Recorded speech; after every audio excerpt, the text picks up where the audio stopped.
All right, guys. Episode 4. Alex, episode 4? Yep. Of Ask Woodfords. I've got a first guest on. Mr. Jay Ellis. Jay, welcome. Thanks, mate. Now, I was going to start with just a pump up of you, but I just thought I wouldn't pump you up, and I thought I'd let you do it for yourself because you don't like doing it. But I'll quickly say one thing. Jay is the head coach at Casey, ripper bloke. But if you want to explain to everyone out there who doesn't know you, because there's a lot of people who don't know who you are, just can you give me a quick synopsis? Don't take all day because we're going to have to hurry up. But a quick synopsis about what you've achieved and what you're doing right now. Jay. I run the Woodford SC Casey along with Jared Kane and Anthony Stubbs, which I have done for about the last 18 months or so. I've been a member of the Woodford SC team here now going on 3 years, and outside of that, most of my roles are in team sports through sports science and high performance type roles, so largely in football circles. I have worked with baseball, I have been at the VIS, and last year I was actually over at North Carolina State University helping at the college football program as well, which is a great experience. Really good, Jay, really good. Better than Maryland too, just quietly. Fair enough then, mate, fair enough. So if anyone knows, if they've been to our courses, our level 1 strength power speed, everyone knows Jay and everyone knows that the knowledge that he brings to courses and the quick wits he brings to my jokes. So we've got a quite close relationship and he's quite good for the company, so we work well together. So I'm really happy to have Jay as my first guest today. So as first guest ever into episode 4, and we knew there'll be banter on this, so it'll be interesting to see where we go with this. Alex, fire away. Question 1 from YouTube. Yep. Griffin from Camberwell. It's not Griff McMaster, is it? I play a little. Griff McMaster, say hello, Griff. I play a lot of cricket, and most actions such as throwing and wicket keeping have put a lot of stress on my back. I know biomechanics wise my technique may be sloppy, but what's the best way to strengthen my back? Because I even find now that squatting is a struggle because my lower back isn't strong enough to hold any force. What are some methods to strengthen it up again? Because I find a lot of exercises only make it worse. I'm going to throw this one to my special guest here because he's the man with this stuff. So I'm going to take question 2. Jay, answer away, my friend. Well, first of all, Griffin, it sounds like you're after a diagnosis, mate, which is neither of our real experience. What I would be saying is that it probably sounds like something either above or below the kinetic chain, where the injury is probably causing the injury.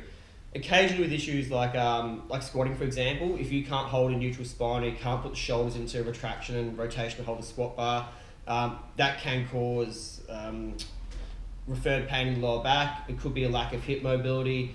It could just be a lack of motor control, where you need to slow the movement down and actually grasp and better control the movement as opposed to trying to rush through it, which a lot of people do as a novice athlete. So I'd be looking at that, and as I said before, like dysfunction in one part of the kinetic chain is often referred pain to somewhere else. So I've been looking up and down your body, possibly shoulders, possibly contralateral ankle. Other side of the other ankle, Yeah, so something like that, just to see if there is some dysfunction there, and then working back inwards from that. Wood? What was the question again? I was just thinking of you when you were answering it. Yeah, no, I just A lot of stress on his back from cricket. Look. How can he strengthen? What you said at the start was 100% right. I think he's looking for a diagnosis, and we really don't do that. Pathology's not our area. What he said was bang on the money though, because we don't diagnose. I've got no idea what pathology but that's not my job.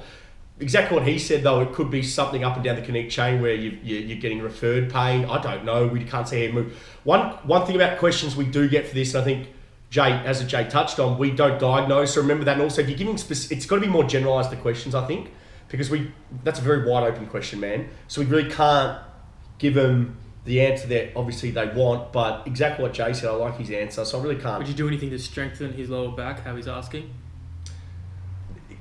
With my experience, it's just with my experience. That's all I can give you right now. It's from my experience with cricketers, and then I've dealt with a fair few cricketers. Is because they're just playing their sport. He said he was a fast bowler, yes? Nope. Well, I'd be guessing that he'd be some sort of fast bowler, maybe. I'm guessing if he's lower back, but most cricketers do no physical preparation because cricket's such a skill-based sport. Kind of all they do is just play their sport, and they get stuck in a certain pattern or stuck in very tight their pecs, very internally rotate because they're in that position the whole time when you're batting, when you're bowling. So, and they do literally know, like you talk about the Premier cricketers, the top 3 players might do some sort of physical prep, but the rest of the cricketers do nothing. And if you're stuck in that position all day, you're going to get tight through areas. So it might just be because you haven't done any physical prep whatsoever. You haven't worked on the glutes, haven't worked on mobility, you haven't really done any strength-based work, that the issue with the back might come up. And we know for a fact if you have weak glutes, and this is just a general rule of thumb that I have, one which most people talk about, is if an athlete is weak for the glutes, they've got a greater chance of having back pain. Now, you add that in with any explosive movements like fast bowling or batting when you're hitting something or in a position, you're going to have a chance where you can accumulate some sort of back pain over the years of playing cricket. So it is a good question, but once again, we can't really be specific with the answer. So the answer Jay gave would be on the money as well. So, All right. But mine's probably a better answer. So. We'll see. Well, we'll see. So, actually, what was his name? Griffin what? What was his last name? Because on YouTube, it's just Griffin. Well, Griffin, if you're watching this, can you message us on this post and say if you're a fast bowler, if I was right or wrong? If I was wrong, don't write back. If I was right, write back, please. Thank you. All right. Question 2. Okay. Here we go. From Instagram. Okay. Sid McCullough. Sid! He's lying, the boys. From Perth. Sid. Stay focused. From Perth. Yo, I'm trying to stay focused, mate, but this question will do me. So go. I'm 3 weeks post-surgery from a... No. Second question of the other one, please. We go to the third one afterwards. This second question is a very important No, question. this is the I want question. the second question, please. This is the question. To do with... Yep. Oh, okay, sorry, my bad. Go on. This is how we opened. 3 weeks post-surgery from a torn patellar tendon. I'm not allowed to run or jog or jump for 3 months, so getting my cardio in is impossible. The only thing I'm allowed to go on is the bike. However, I can't go long on the bike before my knees get sore. I want to maintain my fitness and was wondering if in my case getting a mask would be worthwhile. Okay, here we go. What's his name? Sid. Sid. This is going to be a big one for me. Okay, everyone listen up. Jay, get ready for this one, right? I'll come back in 10 minutes. Altitude Go and mask. get a coffee and come back. Altitude mask. Here's what I think about it. Number one, you've got a patellar injury, right? And you're saying that you're on the bike. The bike's probably one of the worst pieces of equipment you can use. The reason why is, number one, you're never in hip extension whatsoever, so you're never really developing that hip extension. I don't like the bike whatsoever, so that's a terrible piece of equipment for you, especially with patellar tendinopathy. I wouldn't be using it. That's the first thing. Number two, oxygen masks. These altitude masks. Let's bring it back one step, right? What these big companies do that have a lot of money is they hire or they give sponsorships out to these big time athletes. So we're talking about that boxer. Who's that boxer? That heavyweight boxer? I don't know. Joshua. Who's the heavyweight boxer? Anyway, he's some big dude, massive, gone for the heavyweight title. And I know for a fact that these altitude masks, they gave him a sponsorship, so they paid him a shitload of money to wear it, right? This is what I've never understood about the industry. I don't think I'll ever understand the industry. Is what they do, what these companies do is, and like a perfect example would be an altitude mask or one of those stupid wristbands that's supposed to improve your strength. Remember those wristbands? What they do is, for everyone out there, is they get a big time athlete who's very well known, pay him a shitload of money to wear it and push it via social media. So everyone out there thinks because this guy who's at the top of the sport, who wears their apparel, their equipment, whatever it is, a wristband or altitude mask, they think that they wear it, so that means they wear it because if the pro athlete wears it, that makes it the best and they should do it for themselves.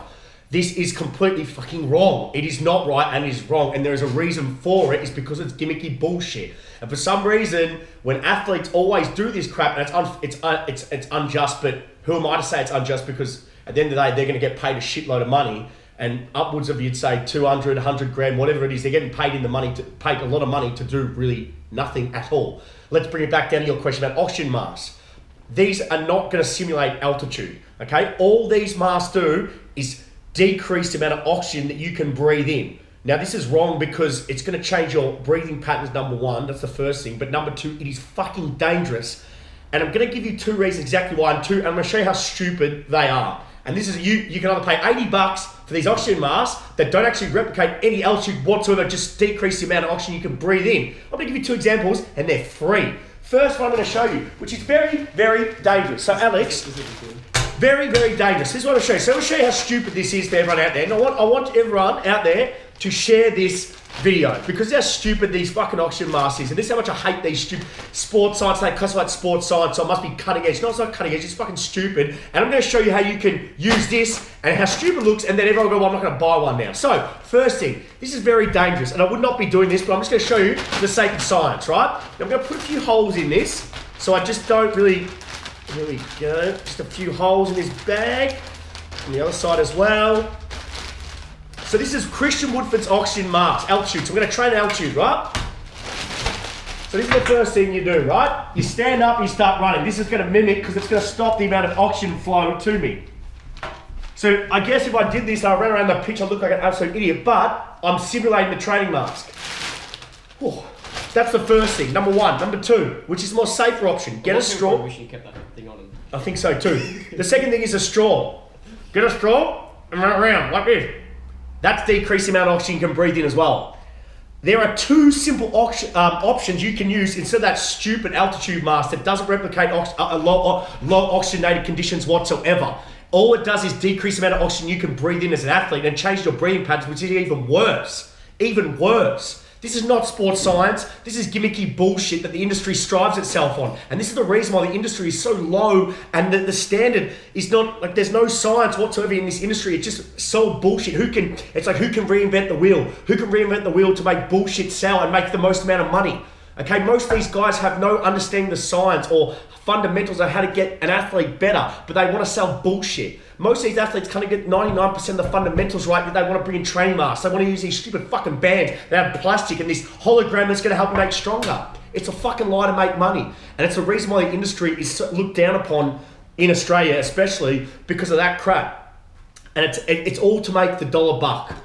And quite frankly, it's what I hate about the industry. And I do love this industry, but I hate the bullshit that they sell with oxygen mask. It's not an oxygen mask. It's not an altitude mask whatsoever, and people buy into it. I hate the fact that they can sell this stupid band to a young kid, and a 13-year-old kid can buy it and charge $50-$60 for something that's worth 30 cents. And they make money off it, and they're going to convince this kid that, hey kid, you don't need to work hard, you can just wear this mask or this band and you're going to get better performance, which is a fucking lie. And it's bullshit, and it's what fucking kills this industry. So people who are selling this crap like the altitude mask, fuck you for screwing up this industry because it's not right. It's not right for the kid who sees it, who's 13, 14, who wants to play AFL football and sees one of his heroes run around in it, and then gets his parents to buy it for $85 fucking dollars. It's bullshit and it's a lie. And the most important thing that I want to do to bring this video out to light was to say that all these companies who sell this crap, we've known for 100 years what works, and that's the fundamentals of training, applying fundamental sports science principles into a practical sense. It's fucking hard work, it's not gimmicky, but I promise you it works over the long course of time. All this crap is bullshit and it's unfair on the industry. And I hope that people after this video can see how stupid these oxygen masks are, those fucking wristbands are, anything to do with fucking gimmicky sports science, because it's not sports science at all, it's bullshit. I think going back to the original question, I've just cooked one getting away from your rant. With the patellar tendinopathy, I'll actually be questioning the diagnosis of the treatment first of all, with all due respect.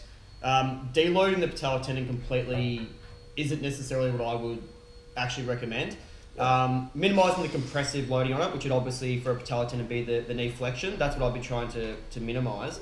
But a slow gradual return to sport or return to play, whatever you're actually performing, probably needs to incorporate some slow eccentric loading, some isometrics, some basic motor patterning work to reload the tendon in a safe and effective way.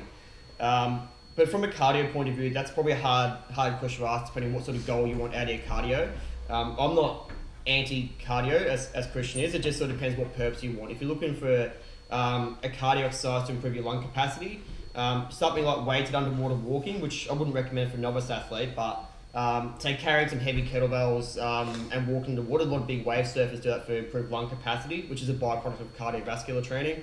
If you're looking for cardiovascular training for body composition purposes, I've just been looking at your energy expenditures in versus out, in which case it doesn't really matter what you do. If you're looking at cardiovascular training for a body composition point of view, I think he's talking battle ropes, sledgehammers, like a lot of what we call GPP and resistant conditioning might be the way to go. He can only use a bike right now, though. He's been told he can only use a No, bike. but he's been told he's been told he can use it. And the bike is Yeah. a terrible mode to use, Yeah. especially for that. Yeah. It's shocking. And that does put compressive loading through the patellar tendon. Patellar tendon, wouldn't it? Yeah, I guess I wouldn't be actually advocating that in my opinion. But with all due respect to the person who's diagnosed it, there may be something that I don't know about that. But again, there's two things you could be looking at with cardiovascular training. Whether looking at acute adaptations or chronic adaptations or just body composition, I really need to know that to give you the best possible answer for that. Save yourself $85 or $110. Don't get that stupid mask, and just, if you're going to do it, maybe use the straw or the bag. It's a cheaper option. But it does exactly the same thing. The bag, the straw does the same thing as the mask. Load of shit, really. And what people fail to realise with the altitude stuff is it's not the lack of oxygen altitude, it's the pressure differential that actually causes the inability to breathe. So it doesn't actually stimulate. It doesn't actually stimulate that effectively. But anyway, moving on. We don't need any more. Bottom line. Alex, next question. Wait. Bottom line. Alex, do this. Altitude marks, bullshit. Can you do that? Altitude marks, bullshit. But don't put the bullshit on my face. Put it on a... Maybe go here and... Here and here. They're just a load of crap. Don't buy it. Wait, it annoys me because... And I just want to quickly... Just one more thing.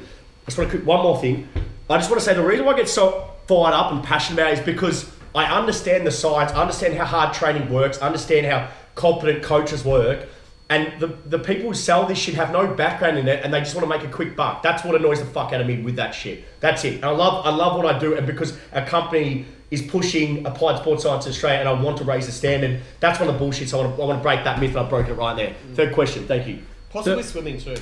Whoever they send that question in might help. Question 3 from Instagram. I think it's Jed Ronnie Pope. He's a sports science student, State Futsal League Championship Division player. It's a real quick question. He's a bit confused about your Big Six. Is there any article you can explain it? Can you tell me what your Big Six lifts are and a bit about them? Yeah, so what I started this idea a few years back where I thought I'm really big on, if we look at athlete development compared to bodybuilding wants to, most people when they train like a bodybuilder, so they train chest tries, back buys, legs, so they split muscle groups, where training like an athlete, that's ineffective, so you want to train the body as one whole unit, not in isolation. So I started looking at just primal patterns, so pretty much broke movements down into a certain category. So we had lower body push, which is a hinge or a hip dominant movement like a deadlift or an RDL. Lower body push, which is a squat. Horizontal push, which is a push-up. Horizontal pull, which is a row. Here's my mother. Hello, mother. Gave you the bad look, and there we are.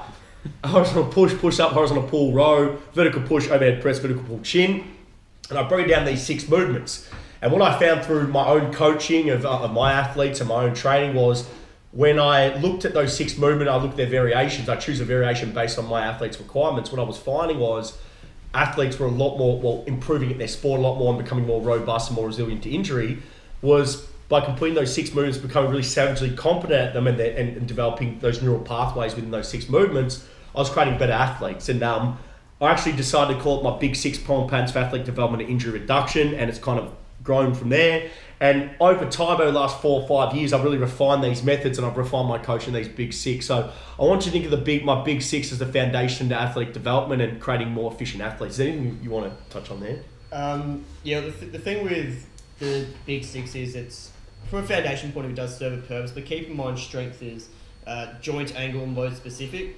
So depending what your sport requires, for example, a dancer or someone in martial arts probably get a lot of benefit out of stuff like yoga that's got a lot of mobility and stability incorporated with it.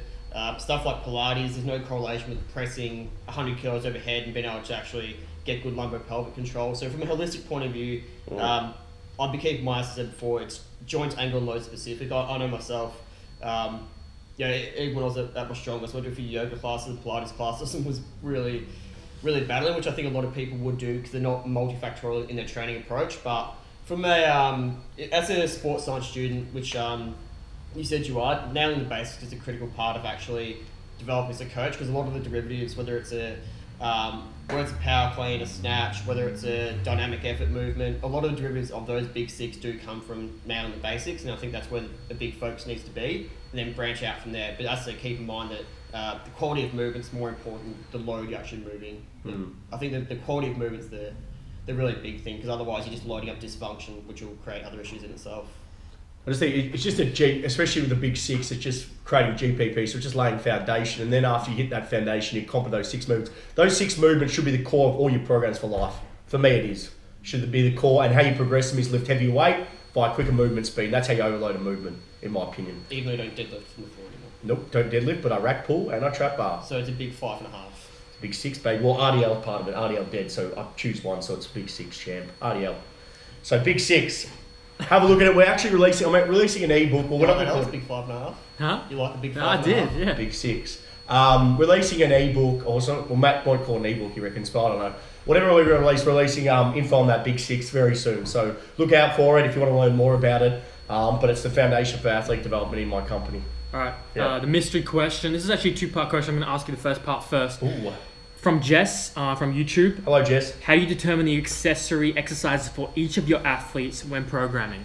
Okay. Question. Yeah, well, that's a good point. Well, I use my lunge complex. So I go, if you look at a continuum for a quad dominant supplementary movement, so look at a true single leg movement is a single leg squat, and you look at a true double leg movement, bilateral is a squat. So a single leg squat and a bilateral squat, right? In between, you'd have something like a split squat. So how I look at things is, especially when they first start, is a split squat's in between a bilateral and a unilateral movement. It's not a true unilateral movement. So I start on my lunge progression. So I go split squat. I think we go reverse lunge, forward lunge, lateral lunge. It's just pretty much, that's how I started. So I've got a certain progression that I use with it. So it pretty much starts moderately hard and then comes all the way to a true single leg squat, which is very, very hard. That's how I kind of look at things. Depending on, like, I'll give you an example. I've got an athlete at the moment who's got some sort of foot issue, so I've got to be able to vary the supplementary stuff. So it might be the fact that he can't put his foot back up on the box to do a split, to do a rear foot elevated split squat. So I just get him to do a step up where he keeps his foot flat the whole time. That's a step up's a true single leg move if you're just loading the front leg. I base it, and this is a very wide open question, but I kind of base it on what the athlete needs. Does the athlete have any limitations, stuff like that? And then you got to realize if you're doing a step up's a true. It's just a concentric only movement. So there's no eccentric load unless you're really slowing that negative phase. A split squat has eccentric load. So you got to realize what time of the season you're in. What's the athlete's body type? What's the athlete's injury history? Stuff like that. You got to put it all together based on each individual athlete's requirement. Jay? Yeah. Look, for me, the primary movement in Christian's out being squat is much more of a general sort of movement. For me, the accessory movements tend to be more goal driven. So as coaches, we're very good at telling athletes what they need, but sometimes you need to listen to what the actual athlete wants, particularly in the private sector. So you might get someone who wants to build calf mass, for example, in which case when you're looking at accessory exercises, you might go through a calf raise complex. Sometimes when it's a needs analysis, you might be looking at mobility drills, you might be looking at hypertrophy drills, you might be looking at just accessory movements to complement the original movement itself. A good example might be someone who doesn't have good motor control for a squat and they're losing that full range of motion through the hips and knees. You might put them through a split squat or even a front foot elevated split squat to create a greater flexion of the hip and the knee angle as well. And those sort of things, like I said, they are goal dependent. They need to tie back towards your original goal with the accessory movement. So if your goal is hypertrophy, your accessory movement will be geared towards a bit more high rep loading and just add a bit of volume to the muscle. If your goal is mobility driven, that's probably what you're looking for as well. If your goal is power, then the greatest accessory is just rest, because people get way too focused on training for speed and power and putting way too much into a session. Whereas, as I said before, the best accessory exercise for someone training speed and power is just resting during their rest sets, which a lot of people are reluctant to do commonly. And providing you educate your athlete on why you're doing that, because in the private sector it is a hard sell, and even the pro sector, to be honest, coaches don't like athletes standing around, but physiologically it's a requirement. So I just look at what the athlete first of all wants, negotiate with what the athlete needs and just work with them there. But yeah, it's a good question. And if you were to recommend one resource, a book, website, podcast regarding athlete development other than your own material, what would it be? I was going to say myself, but no, I'm kidding. I was going to say myself. Personally, I'd say Joe DeFranco, Mike Boyle. I think Boyle's the best. Personally, I think Mike Boyle would be the best I've ever read in terms of his knowledge is unbelievable. Like how he does things. He justifies everything. He justifies it in such a way like, wow, I didn't think about that way. It makes you think outside your box. I think he's unbelievable. Joe DeFranco, really good. Robertson Training Systems, I read. Those three guys, my big guys. I don't know who Jay reads, but I'm a big DeFranco guy. So I like Joe and I like Boyle. Look, my favourite, I guess who I really enjoy is Alex Viada. Not a lot of people know Alex, but he ran a sub 5 minute mile and squatted 500 pounds in the same week. So he's big on being a hybrid athlete, which is particularly field-based sports. It's massive. Like strength isn't as much as Christian loves to push strength. It's multifactorial. And actually getting athletes who are robust physically, but also have a really, really high cardiac output with strength and speed and power. That's what really interests me. I like a lot of infographics. There's some great stuff on Twitter that Chris Beardsley shares a lot of current research and actually makes it somewhat into layman's terms, but not too much. It does have a big science component to it. And Jan Lemur actually shares some really good infographics as well, especially through Twitter and Instagram. Yeah. You completely zone out. Oh man, yeah. I've had a long day. Where do you go? What do you mean? You go off somewhere. What do you mean? I don't know where I go. I think You just don't hear your own voice. I just think I think of things. I think about. You know what I really think of? You know those monkeys when they cut like that. I swear to God, can we put a little graphic in there? I don't know, man. Hey, Campbell, where you go? Hey, come in here. Australian champion, everyone. Campbell Somerville. Australian champion. Yeah, boy. No, you sit back down. Jump No. Just want to finish up. Hey, tell everyone what you won. Won the 75 kilo weight class. Well, let me tell you to sit down. I said just stand up and then just go off your saddle. Sorry. So. Yeah, so I'm nervous on that. What's that? You're nervous on camera. Well, tell everyone what you won. 75 kilo, but you're Australian champion. Yeah, for 75 kilos amateur boxing. So got a tournament now against the rest of Oceania, and a top 2 finish there will guarantee a spot in the World Championships this year in Germany. Congratulations, sir. Hey, Appreciate it. who's your coach? Who's your coach? Christian Woodford. There we go, sir. Thank you. No, I was just thinking about the monkeys. I'm joking. I don't think about the monkeys. I was thinking, listening. I'm a deep thinker. Don't you know that? Don't you think I'm deep thinking? What was the answer I gave? What was the last question? No, I do remember you were talking about Alex Vida and I do. Alex Viana. I don't know his Chris name. Beardsley. Chris Beardsley's a science guy. Yeah. Jan Lemur, yeah. Yeah, I remember all that. No, I'm actually deep thinking when people talk. I think deep, but then I think of other things to do with work. I told you that I'm always thinking about work. I'm always thinking about my mind works. If you can't tell, my mind works at 1,000,000 miles per hour. It's like it goes nuts. I think of 1,000 things. Now to end. What's up for you next few weeks? What's going on with Jay Ellis's life? If someone wants to contact you about this podcast, where can they get in contact with you? I'm a pretty behind the scenes operator, so you're best off just going through the Woodford page. Christian will tell you that. So You're behind the scenes. Just contact the Facebook page, or you can get at me on Twitter or Instagram, Facebook, and that sort of stuff. But next Are you on Twitter? Are you on Twitter? Yeah, Twitter's a good resource, mate. It's Oh, really well, I'm not on Twitter. Yeah. but next few weeks for me gonna be great. AFL season's underway, which is pretty exciting. So you work your Casey Demons there? Casey, yeah. They get Casey Demons? Yep. Yep, Casey Demons. So we've got round one starting this weekend against Williamstown, which will be great. Yep. Got my master's degree finishing up pretty soon, which is When do you do the prac? in July, November. Got to book that in. When are you going to do it? November? Yeah, I'll get to I'd probably go November, wouldn't you? Yeah, whenever I get away from you. Fair enough. And it's all good. Well, Jay, as always, been a pleasure. Thank you for coming on the show. Thank you for being first guest, because I didn't think you'd come on after I really ragged on you about it for a while and said you weren't allowed to come on. But my first guest, like always. Now, also, you and me, we might as well tell everyone, we are creating a level 2 strength power speed, which we're hoping to run the first one around October, November.